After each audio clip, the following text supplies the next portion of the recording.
Hello guys, আসসালামু আলাইকুম। আজকে আমার স্বপ্ন পূরণ করতে যাচ্ছি ছোটোখাটো। আমি যাচ্ছি চলে চলে এসেছি আর প্লেন যাচ্ছি। দেখো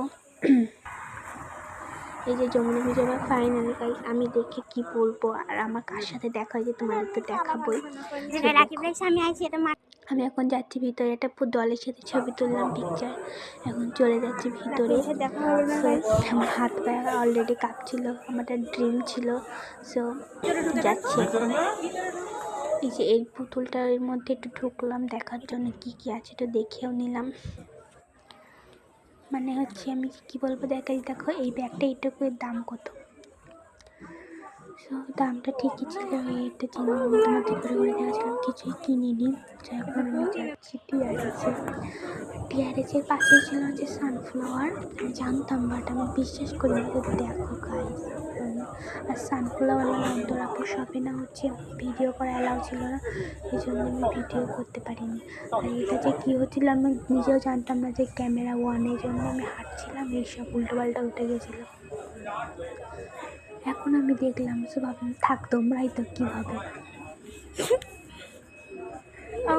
গাইস দেখো যমুনা, গাইস আমার স্বপ্ন ড্রিম। দেখো গাইস ওই যে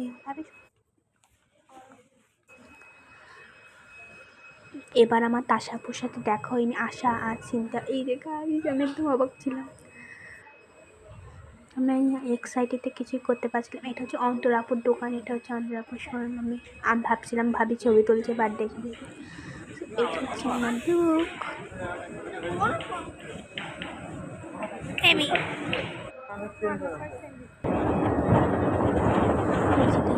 এখন এই সিঁড়িতে করে যাচ্ছি অন্য কিছু দেখতে। আমার ড্রিমই ছিল যে এটা হচ্ছে আমি, মানে আমি ভাবতেই পারছি না যে আমি গিয়েছি। আর ওখানে গিয়ে তো ওখানে কিন্তু বাড়ির হকের সাথে আমার দেখা ছিল ওই ভিডিও দ্বারা।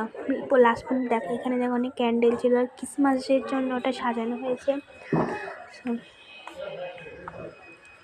আমার ওখানে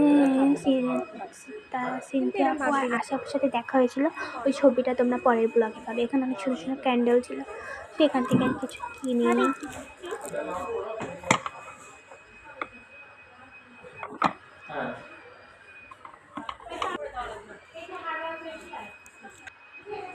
এই গাইস দেখো স্যান্টা দাদু, ট্রেন ঝকঝক ট্রেন ঝকঝক। আমার ড্রিমটা পূরণ হয়ে গেছে। চলে গেল বাবাই, আমিও বাবাই গিয়ে তোমাদের একটু পরেই। এখানে দেখো বাড়ি